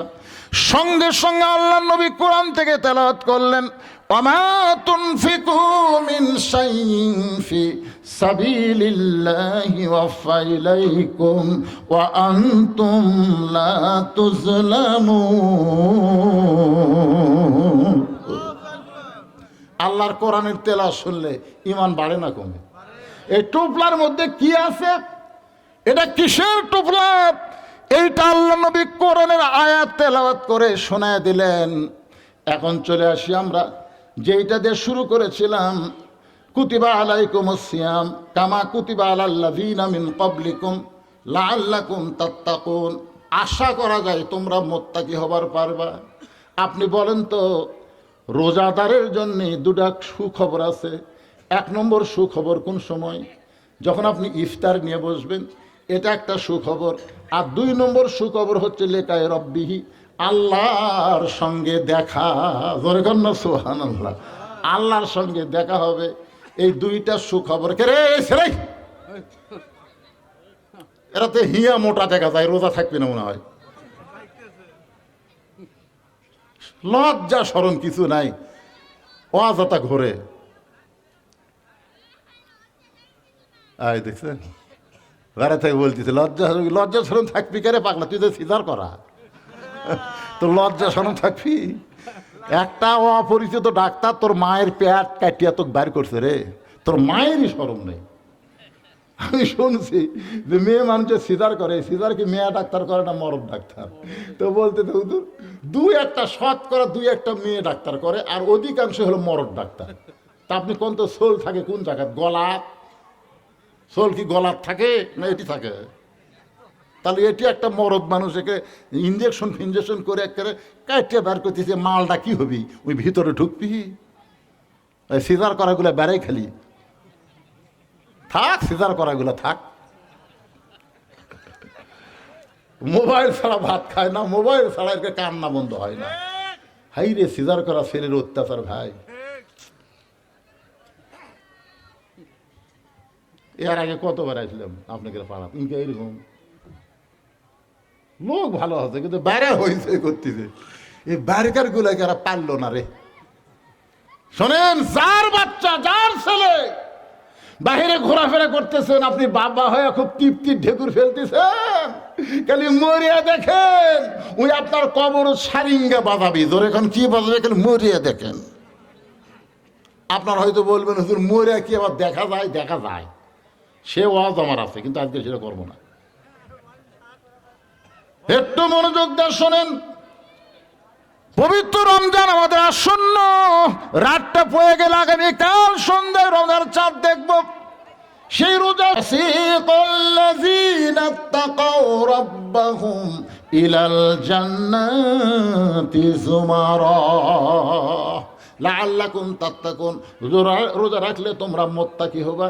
সেই মুত্তাকির ব্যাখ্যায় আয়াতের মধ্যে বলা হচ্ছে, যারা রমজান মাসে কষ্ট করে না দেখে আল্লাহকে মহব্বত করে রোজা রাখছে, এই রোজাদারকে আল্লাহ তাআলা হাসরের ময়দানে ধাক্কায়া ধাক্কায়া জান্নাতের দিকে নিয়ে যাবে। আপনারা কি বুঝলেন? ধাক্কায় ধাক্কায় জান্নাতের দিকে নিয়ে যাবে, সুবহানাল্লাহ। তার মানে যাবার চাচ্ছে না। যখন কেউ যাবার চায় না তখন কি করে? তে রোজাদারেরা জান্নাতের দিকে ধাক্কায় ধাক্কায় নিয়ে যাচ্ছে, এর মধ্যে কিছু একটা কারণ আছে না নাই? কি কথা বলি, আমার জান্নাতের কথা শুনলি কালি কথা আল্লাহ গইছে জান্নাতের কি জোরে দৌড় দিমু ভাই। আর এখানে আল্লাহ বলতেছেন ওয়াসিকাল্লাযীনা তাকাউ রাব্বাহুম। ওয়াসিকা মানে কি? ধাক্কা না। তাকাউ রাব্বাহুম, তাকাউ মানে লাআল্লাকুম তাত্তাকুন, রোজাদার ধাক্কায় ধাক্কায় যখন জান্নাতের দিকে নিয়ে যাবে। এখানে ইমাম গাজ্জালী ব্যাখ্যা করেছেন, প্রত্যেকটা রোজাদার বান্দা বান্দির জন্য জান্নাতের মূল দরজা থেকে তাকে বরণ করার জন্য জান্নাতে 70,000 দরজা নির্মাণ করা হবে। কোন নেতা যদি আসে, মনে করেন বর্তমান যিনি প্রধানমন্ত্রী হলো, এই প্রধানমন্ত্রী যদি নওগাঁ জেলাতে আসে, আপনারা বলেন তো গেট শুরু হবে কোথা থেকে? খালি শহর থেকে কে রে? আমাদের বগুড়া লোকেরা বসে থাকবে ওই রোড, মানে যেই দিক দিয়ে আসবে অত হয়তো দেখাই যাবে নেতা হয়তো হেলিকপ্টারে আসতেছে, একটা দরজাও নেতার চোখত পড়তেছে না, কিন্তু তারপরে নেতার কাছে ভালো হওয়ার জন্য বলবে আমি 3টা গেট বানাচ্ছি, পরে গল্প দেবে আমি 4টা বানাচ্ছি, 5টা বানাচ্ছি। চিন্তা করে দেখেন, এটা কোনো চামচেরা তৈরি করবে না, স্বয়ং আল্লাহ তাআলা রোজাদারকে জান্নাতে বরণ করার জন্যে 70,000 মণিমুক্তার গেট তৈরি করবে। বিশ্বাস হচ্ছে না? এই রোজাদাররা বিশ্বাস হচ্ছে না? তো 2-1 সুবহানাল্লাহ করলেন। আমি আল্লাহর কোরআনের আয়াত তেলাওয়াত করে বলতেছি, তারপরে যদি ভিতরে বিশ্বাস না আসে, প্রথম দরজা দিকে মনে করবে রোজাদার এটাই জান্নাত, এত সুন্দর দরজা, বুঝছেন? দরজা দেখে মনে করবে এটাই জান্নাত, খপ করে বসবে যাবে। ফেরেশতারা কবে আল্লাহ আপনি কি কাম করছেন, 70,000 দরজা বানাচ্ছেন, প্রথম দরজায় যদি এরকম বসবার চাই আর প্রত্যেক দরজায় যদি একবার করে বসে, তাহলে আর বসা ওটা 70,000 বার করতে করতে কত সময় লাগবে? আল্লাহ বলতেছে তাহলে এখন থেকে কাম করো, ওরা কোনো দরজা দেখে বসবার চাইলে বসার আগেই মারবা ধাক্কা, ধাক্কায় যেন আর এক দরজা যায়, এরকম 70,000 ধাক্কা। যেই ধাক্কা হলো মহব্বতের ধাক্কা, যেই ধাক্কা হলো আমার ফরজ ভাই আমার বাড়ির সামনে দিয়ে যাচ্ছে, কে রে তুই আমার বাড়ির সামনে দিয়ে যাস, আমার বাড়ি চিনিস না? বলে চিনি। বাড়ির বাড়ির আপনার বলেন তো এটাকে রাগ করে নিয়ে যাচ্ছে না আদর করে নিয়ে যাচ্ছে? তাহলে এরকম ধাক্কায় ধাক্কায় আদর করে করে রোজাদার বান্দাবান্দিকে জান্নাতের দরজায় নিয়ে যাওয়া হবে। যেই মাত্র রোজাদারের জান্নাতের দরজায় যাবে, সঙ্গে সঙ্গে স্বয়ং আল্লাহ, জোরে কোন সুবহানাল্লাহ, স্বয়ং আল্লাহ তাআলা বলবেন সালামুন আলাইকুম তিবতুম ফাদখুলুহা খালিদিন। রে রোজাদারেরা, তোমরা কবে আমার জান্নাতে আসবা? তোমরা কবে আমার জান্নাতে আসবা? আমি আল্লাহ তোমাদেরকে সালাম দিলাম, আমি আল্লাহ তোমাদেরকে সালাম দিয়ে জান্নাতের সমস্ত দরজা খুলে দিলাম, সমস্ত দরজা খুলে দিলাম। ফাদখুলুহা খালিদিন, তোমরা চিরস্থায়ীভাবে জান্নাতের মধ্যে ঢুকে যাও। ও যে একটা মাথা নিচু করে শুনতেছে, ও যে এতই ঘুমনে করছে, আমরা লুভি। তুমি জান্নাতের দরজা খুলে দিবে আর আমরা জান্নাতের মধ্যে প্রবেশ করব, এমন লুভি না।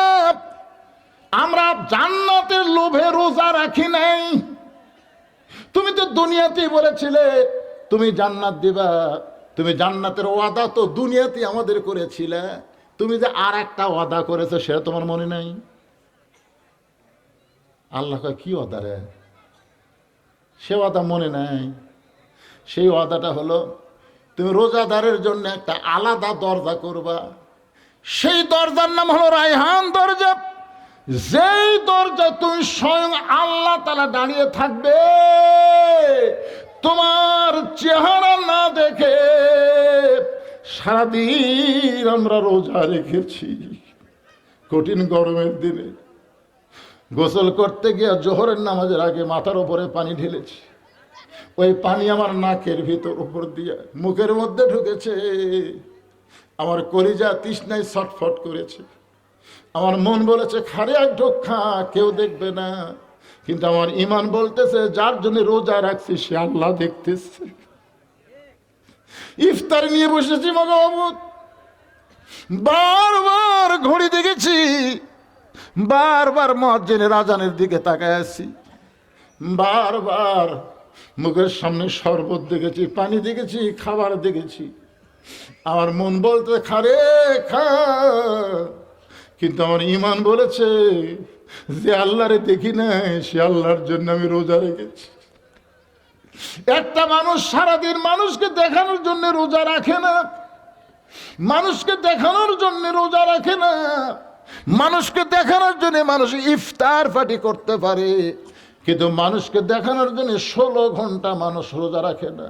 শুধু তোমাকে না দেখে বিশ্বাস করে রোজা রেখেছি এই জান্নাতের লোভে না, জান্নাতের মালিক আল্লাহ তোমাকে চাই। তুমি বলেছো আসাউমুলি ওয়া নাজি বিহি, রোজা আমার জন্যে, আমি আল্লাহ নিজেই পুরস্কার দেব। সেই নিজের পুরস্কার তুমি জান্নাত দিবা। আল্লাহ বলে আমি তোমাদের হয়ে গেলাম। আল্লাহু আকবার। এখন বলেন এতটুকু পুরস্কার যে রোজা থাকলে পাওয়া যাবে, আমাদের সকলের সে রোজা রাখার দরকার আছে না নাই? পারতপক্ষে কারা কারা রোজা রাখবেন আল্লাহকে একটু আমরা হাত তুলে দেখাবার চাই। আল্লাহ ভাইজান দেখি, লিল্লাহ আকবার। আল্লাহ কবুল করুক, জোরে কোন আমিন।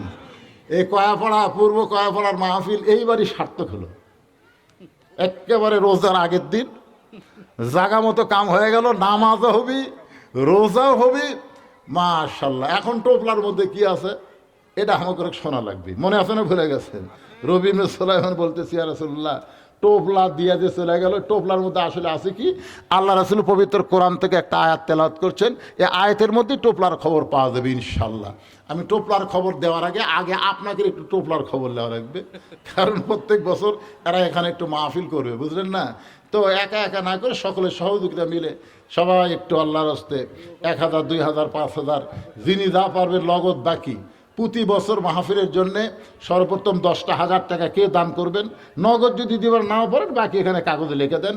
নগদ 1000, 2000, 5000 যাই যা পারেন, 1 মণ চাল, 2 মণ চাল, আদা লবণ থেকে শুরু করে যা যা দরকার, যার মনে যা চায়। আর আমাদের যুবক ছেলেরা যারা এতক্ষণ বাইরে হয়েছে করলো, এরা একটু ব্যাগ টোপলা নিয়ে আপনাদের মাঝে যাবে। বাহির থেকে যারা আছেন, বাহির থেকে আত্মীয় স্বজন যারা আছেন, তারা ওই টোপলার মধ্যে ব্যাগের মধ্যে 500 টাকা, 1000 টাকা, 500-1000 টাকা টোপলাত কেউ দেয় না, এটা এমনি এমনি 500-1000 টাকা হাততে দেন। টোপলার মধ্যে খালি 10-20 তাও সিনা ছুটে বেশি যায়।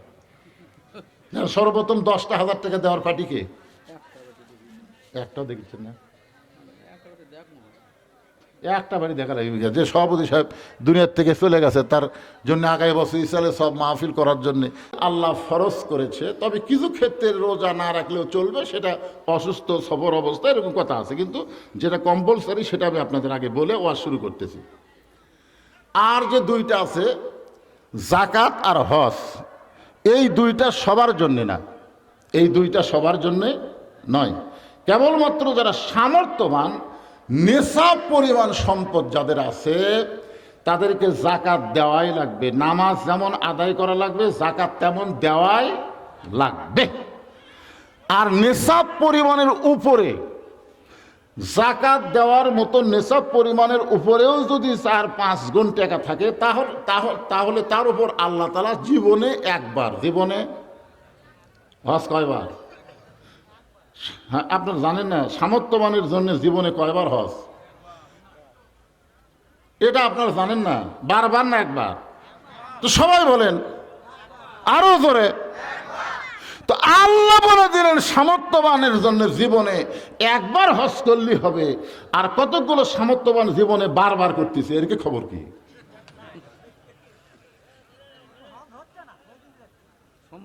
না, যদি সন্দেহ করে, ইন্না জন্না শায়াতিন, সন্দেহ করা হলো শয়তানের রোগ। আমি নামাজ পড়তেছি, আমার নামাজ হচ্ছে না, আমি রোজা করতেছি, আমার রোজা হচ্ছে না, আমি যাকাত দিচ্ছি, আমার যাকাত হচ্ছে না, এরকম সন্দেহ করলেই আপনার ইনসান থাকবেন না, আপনি শয়তান হয়ে যাবেন। আপনি যা কিছু করতেছেন এটা আপনি ভালো কাজ করতেছেন না, আল্লাহ আপনার দ্বারা করাই নিচ্ছে। ধরে কোন কথা ঠিক কিনা? আপনি গুনাহগার হতে পারেন তাই বলে রোজা থাকা খারাপ, আপনি গুনাহগার হতে পারেন তাই বলে দান করা খারাপ?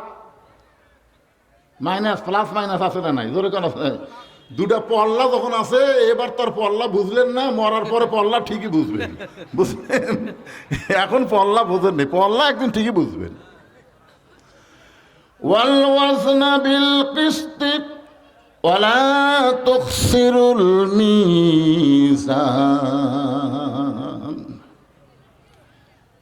এক পল্লায় থাকবে পাপ আর এক পল্লায় থাকবে কি নেকি। তার মানে বোঝা গেল আপনি যত পাপী হন নেকি করার সুযোগ আছে না নাই? জোরে কেন আছে না নাই? আছে।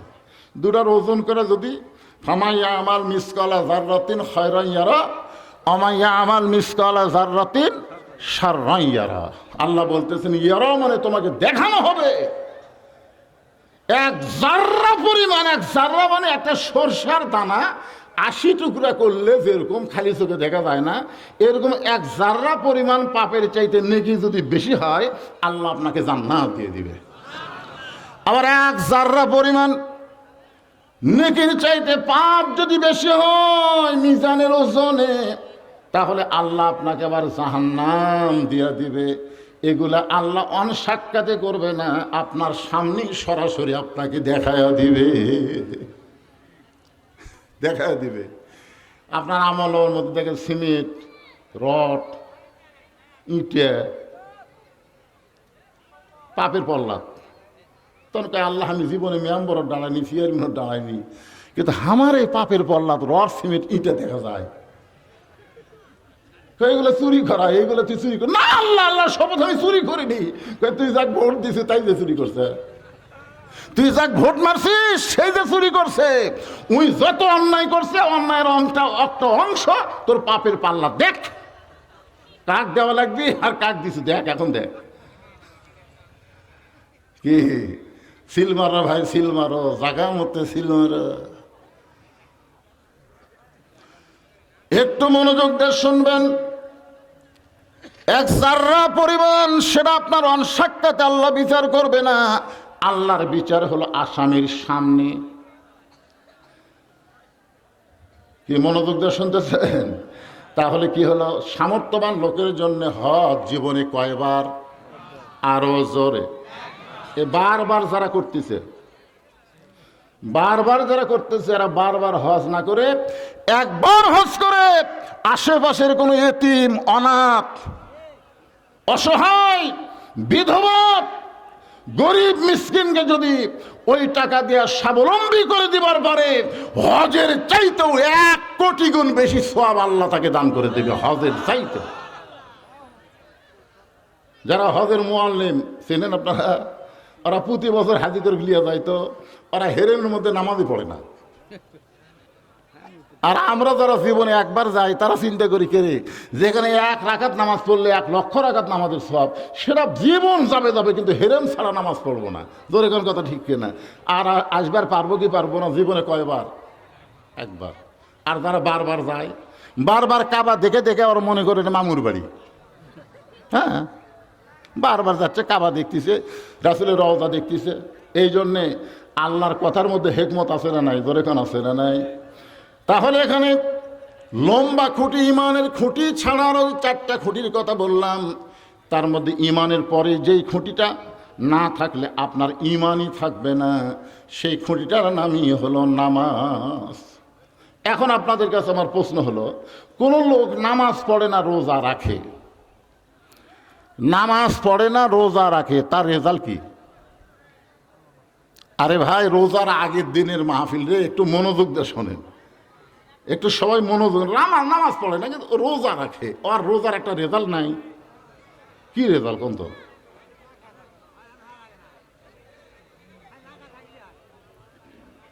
আমি এখন সহি কথাটা কই।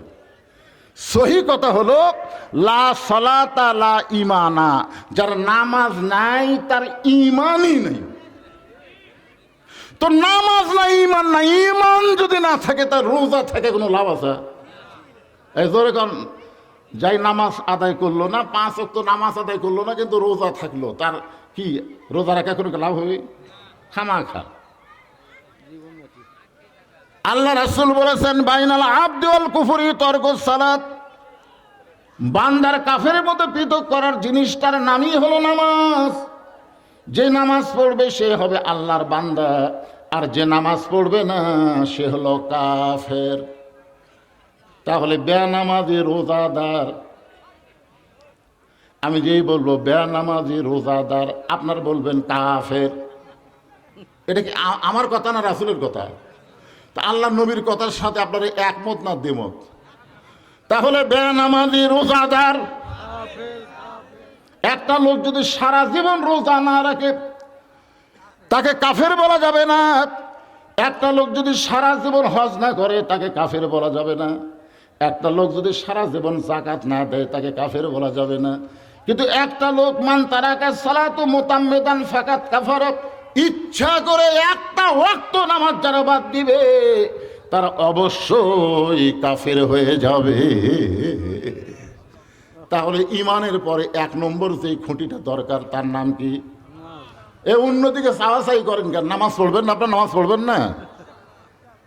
যার নাম সভাপতি আসনে লেখা আছে আজকে সে মঞ্চ উপস্থিত নাই।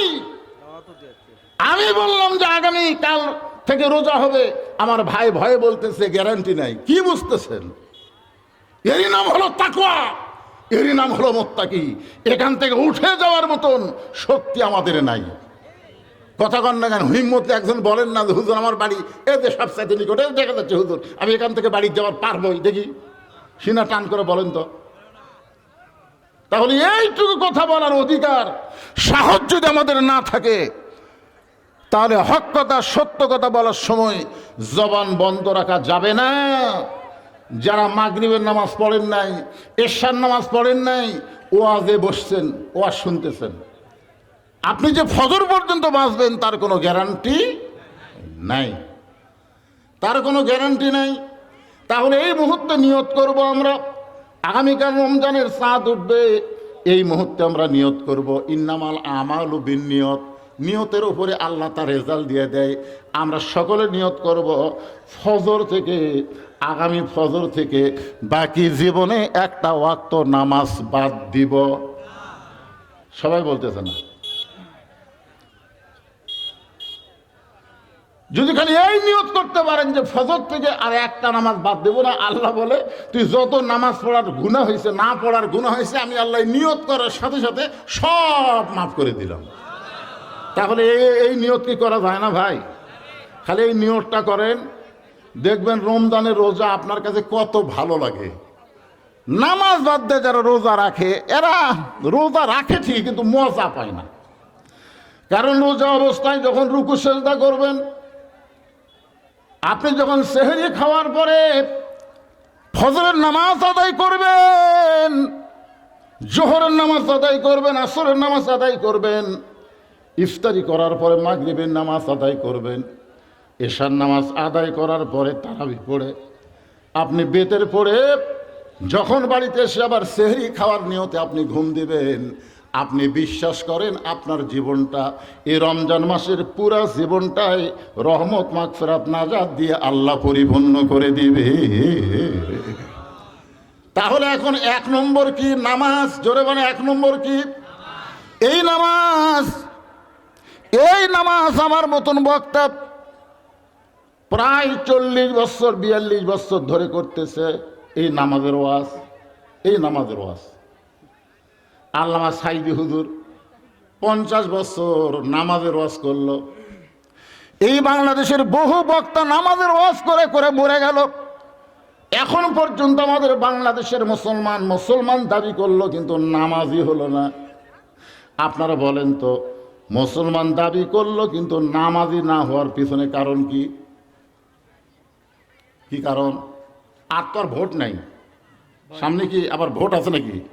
যে কোনো এক নেতা এসে করবে হুজুর হুজুর এ গেল ওয়াজ করেন না হুজুর, আমাকে ভোট কমে যাবি। এখন তার নাই, হয়ে গেছি তো। কি কর, হয়ে গেছে তো, যেভাবেই হোক হসে তো। কিন্তু এখন এই সত্য ঘটনা ভালো করে শোনেন যে হবে না তো। আপনারা যতই নিয়ত করেন যে ফজর থেকে একটা ওয়াক্ত নামাজ বাদ দিব না, যতই নিয়ত করেন এই নিয়ত পুরো হবে না। না হওয়ার পিছনের কারণটাই বলে আমি আবার 2 নম্বরে যাচ্ছি, রোজা। একটু মনোযোগ দেন। আল্লাহর নবী যাচ্ছে বাবা, আল্লাহর নবী দীর্ঘ 13 বছর তার মক্কা জীবনী, 13 বছরের মধ্যে 10 বছর যখন হয়ে গেল নবুয়তের, এই মনোযোগ দিয়ে শোনেন, নবুয়তের 10 বছর যখন হলো, এমন সময় আল্লাহ তাআলা নবীর উপরে 5 ওয়াক্ত নামাজ ফরজ করে দিলেন। 5 ওয়াক্ত নামাজ ফরজ, ধরে বলেন কয় ওয়াক্ত? 5 ওয়াক্ত নামাজ ফরজ হয়ে গেল। আল্লাহর নবীকে আল্লাহ বললেন আকিমুস সালাত, নামাজ কায়েম করেন। নবী আমার চুপি সারে আল্লাহর কাছে কান্দের বলে, আল্লাহ আপনি যেখানেই নামাজের কথা বলেছেন সেখানেই বলেছেন নামাজ কায়েম করো, নামাজ কায়েম করো। কিন্তু মক্কাতে যেই পরিবেশ দেখতেছি, এই পরিবেশে চোরের মতন চুপি চুপি নামাজ পড়া যায়। বাপে নামাজ পড়ে, বেটা নামাজ পড়ে না। আবার বেটা পড়ে, বাপ নামাজ পড়ে না। দাদা নামাজ পড়ে, নাতি নামাজ পড়ে না। স্বামী নামাজ পড়ে, বউ নামাজ পড়ে না। যাই নামাজ পড়ে আজান দিবার পারে না, জামাত হয় না। চোরের মতন চুপি চুপি নামাজ পড়ে। তাহলে তো নামাজ কায়েম করা যাচ্ছে না। নামাজ কায়েম হলো এই পূর্ব কয়া পড়ার সবাই মিলে জুমার দিনে যেমন মুসল্লি হয়, ফজরের নামাজেও তেমন মুসল্লি হওয়া লাগবে। কথা কন না কেন? আপনাকে এই মসজিদে জুমার নামাজে যে মুসল্লি হয়, ফজরের নামাজে সেই মুসল্লি হয়? আপনার বলেন তো কোন নামাজের দাম বেশি, ফজরের নামাজ না জুমার নামাজ? হ্যাঁ, ফজরের নামাজ একদিকে যদি একদিনের ফজরের একক তো নামাজ তুলে দেয়, আর একদিকের সারা জীবনের জুমার নামাজ যদি তুলে দেয়, সারা জীবনের জুমার নামাজের চাইতে এক ওয়াক্ত ফজরের নামাজের ওজন আল্লাহর কাছে অনেক বেশি। সুবহানাল্লাহ। তাহলে আজকে বাংলাদেশে যে হারে মুসলমান জুমার নামাজ পড়তেছে, যেই দিন বাংলাদেশে জুমার নামাজের মতন ফজরের নামাজের জামাত মসজিদে হবে, সেই দিন বুঝবেন কয়া পাড়ার উপরে আল্লাহ রহমত বরকতের দরজা খুলে দিবে। এখন বলেন তো, জুমার নামাজের মুসল্লির মতন ফজরের নামাজের মুসল্লি করতে গেলে আমাদের করণীয় কি? মুয়াজ্জিন খালি আজান দিবে, আর সালাতু খায়রুম মিনান নাওম। মুয়াজ্জিনের আজানে সব লোক মনে করবে ঘুমোর থেকে নামাজ উত্তম, চলো দৌড়াও, চলো দৌড়াও। মুয়াজ্জিন যদি একবারের জায়গায় 2 বার আজান দেয়, এক মৌলবি এসে ফতুয়া দিবি জায়েজ নাই। কথা কন, কি করে জায়েজ আছে? কেলে একবার আজান দিছে আবার ছেড়ে। যারা নামাজ পড়ে না এরাই গরম হয়ে যাবে, জানেন? কেরে তুই কয়বার আজান দিছিস? আজান তো একবার। আজান মানে কি? ডাকা। এমন কথা আছে 7 বছর থেকে ডাকার কথা আছে বাপকে। আল্লাহ রাসূল বলতে 7 বছর থেকে নামাজের তালিম দাও। 7 বছর থেকে নামাজ অজু টজু করা শেখাও, সূরা ফাতিহা শেখাও, নিয়ত বান্ধালে কী করে, হাত বান্ধালে কী করে, খাড়া হওয়া লাগবে কোন দিক হয়ে, যখন সেজদাত যাবে তখন কোন দিকে, রুকুত যাবে তখন কোন দিকে, এগুলো শিখাইতে শিখাইতে 3 বছর। 10 বছর থেকে যদি নামাজ না ধরে, ওই যদি ল্যাপের মধ্যে থাকে ওর ঘাড় ধরে তুললে, যদি গোসল করা লাগে গোসল করার লাগবি, অজু করার লাগে অজু করার লাগবি, যদি যাবার না চাই 5-3টা বাড়ি দিয়ে মসজিদত নিয়ে যাওয়া লাগবে। এই দায়িত্ব কি বাপ মায়ের না মুয়াজ্জিনের? কথা বল না কেন রে ভাই? তো এই দায়িত্ব কখন বাংলাদেশে আসবে? এই দায়িত্ব ওয়াজ দেওয়া হবে না। আমার ওয়াজ দিয়ে আপনার বউ পর্দার মধ্যে থাকবে না। আমি ওয়াজ করে যাবো বছর অন্তর একদিন, আর সে ওয়াজ শুনে আপনার বউ ফাতেমা হবে, এটা কোনোদিন চিন্তা করবেন না। আমার ওয়াজটা আপনার বাড়িতে প্র্যাকটিস করা লাগবে। জোরে কোন কথা ঠিক কি না? খুব মনোযোগ দিয়ে শোনেন। নবী বলতেছে, আল্লাহ তাহলে নামাজ কায়েম কেমনে হবে? আল্লাহ বলেন, হাবিব নামাজ যদি কায়েম করতে চান তাহলে নামাজ কায়েমের একটা পরিবেশ লাগবে। যেই পরিবেশে যিনি ইমাম হবে তিনাকেই নেতা হওয়া লাগবে। সেই পরিবেশে নামাজ কায়েম হবে, যেই পরিবেশে যিনি ইমামতি করবেন তিনাকেই আবার নেতা হওয়া লাগবে। আমাদের বর্তমান বাংলাদেশে দেখেন তো, যারা নেতা হয়েছে তারা কি ইমামতি করবার পারবে? আর যারা ইমামতি করতেছে তারা কি নেতা হওয়ার পারবে? ভারে সত্যি কথাটা কন না কেন?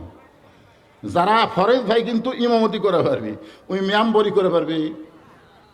আর যাই মেম্বরি করতেছে ওই আবার এটি খুতবা দিবার পারবে। তাহলে কি হয়ে গেল? যেই দিন আপনাদের মেম্বার আপনাদের মসজিদের খুতবা দিবে, যেই দিন আপনাদের চেয়ারম্যান আবাদ পুকুরের কেন্দ্রীয় মসজিদে খুতবা দিবে, যেই দিন আপনাদের উপজেলা চেয়ারম্যান রানীনগর উপজেলার মসজিদে খুতবা দিবে, যেই দিন আপনাদের এমপি 2 থানার বড় মসজিদের ইমামতি করতে পারবে, সেই দিন থেকে বাংলার জমিনে নামাজ কায়েম হবে। এ ছাড়া এ বছর অন্তর ওয়াজ দেয়, ইসালে সব দোয়া করা, খাও চলে যাও, এ ছাড়া কাম হবে না। তো আপনি নামাজ পড়েন না, রোজা করেন না, আপনি বাপের কবরের কাছে কান দিচ্ছেন, আব্বা আরে ওটি যাওয়াই লাগবে না। তুমি নামাজ পড়ে খালি রব্বির হামহুমা কামা রব্বায়ানি সগীরা কও, দেখো তোমার বাবার কবরকে আল্লাহ জান্নাতে মনোয়ার করে দিবে। জোরে কোন সুবহানাল্লাহ। সবচাইতে দোয়া কবুল হয় নামাজের ভিতরে। একটু মনোযোগ। এরা কে খাড়া হচ্ছে? খাড়া কেটা হচ্ছে? বসান বসান। আর এই যে পিছনে ছেলে পেলে এরকে কি রোগ ধরছে রে? এরা কয়া পাড়ায় আগে আমি তো বহু বাড়াইছি, এইরকম তো দেখিনি। এই ছেলেরা তোমাকে ওখানে কে, তোমাকেরই ওয়াজ শোনা লাগবে। এরকে রোজা করার বয়স হয়নি। এই ভিতরে আসো, ভিতরে আসো। খালি হয়েছে, খালি হয়েছে। কি এক মেলা লাগাছে রে বাবা।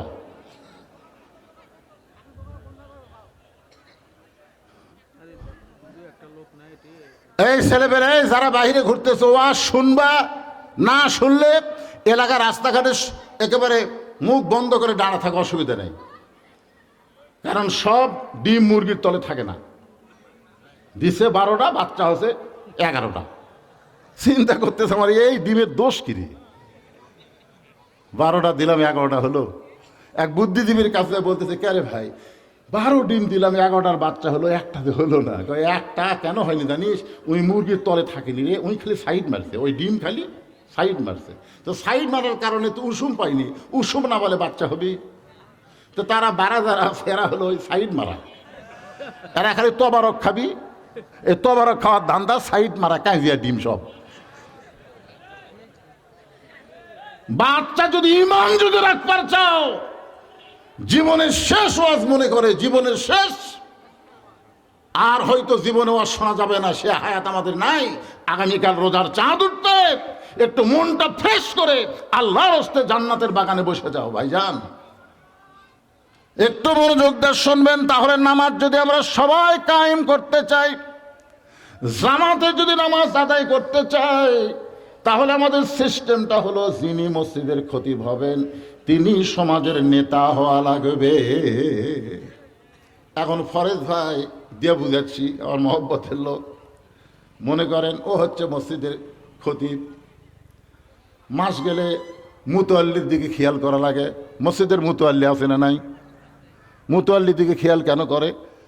কারণ মুতোয়াল্লির বেশি বেশি যদি বিরুদ্ধে কথা যায়, মাস গেলে হাদিয়া পাওয়া কঠিন না? কথা কন। ইমামগুলা কিভাবে দুর্বল করে থসে যে একজন সাধারণ দাড়ি নাই, মোছ নাই, জুমার দিনে সবার শেষে এসে আগে যায়, উই আবার সভাপতি হসে, উই আবার মসজিদ কমিটির সভাপতি। আর দাড়িও নাই, মোছও নাই, উই তো 5 ওয়াক্ত আসেই না, জুমার দিনে সবার শেষে এসে আগে যায়, উই সভাপতি। আর সেক্রেটারি ঢাকার থাকে, মাঝে মধ্যে বেড়াবাত আসে, 2000 টাকা 10,000 টাকা দান করে অকবান আসে সেক্রেটারি। আর একজনক দায়িত্ব দিয়ে গেছে, এই কিভাবে নামাজ পড়ায়, এদিক সেদিক যেন না কয়। এদিক সেদিক মানে কি? সুদের বিরুদ্ধে, ঘুষের বিরুদ্ধে, সমাজ এবং রাষ্ট্রের এগুলো কথা যেন না কয়।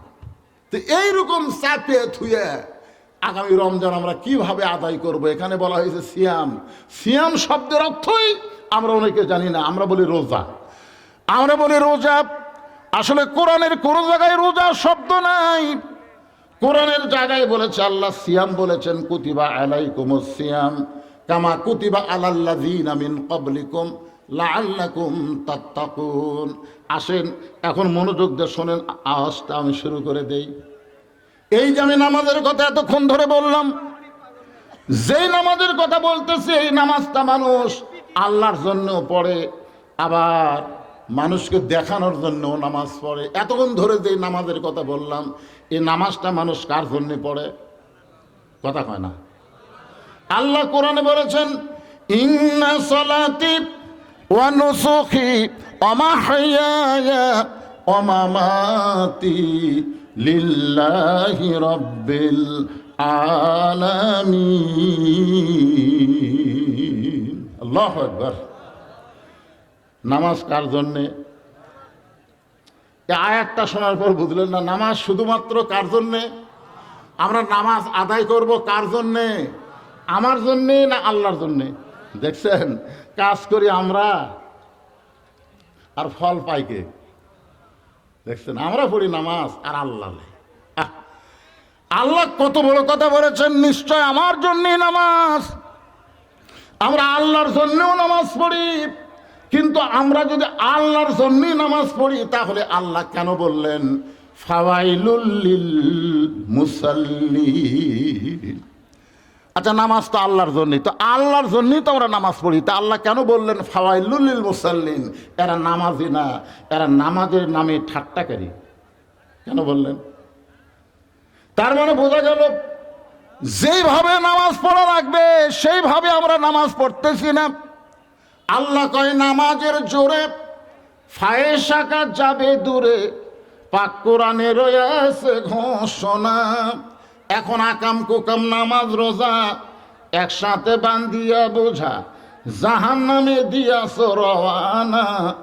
আজও কেন আল্লাহর নামাজ ধরতে পারলা না? এই তোর গাড়ি কি হচ্ছে রে ভাই? তোর গাড়ি কি জায়গা? তোর কি ওরা কি করিস তোর ময়না? হ্যাঁ,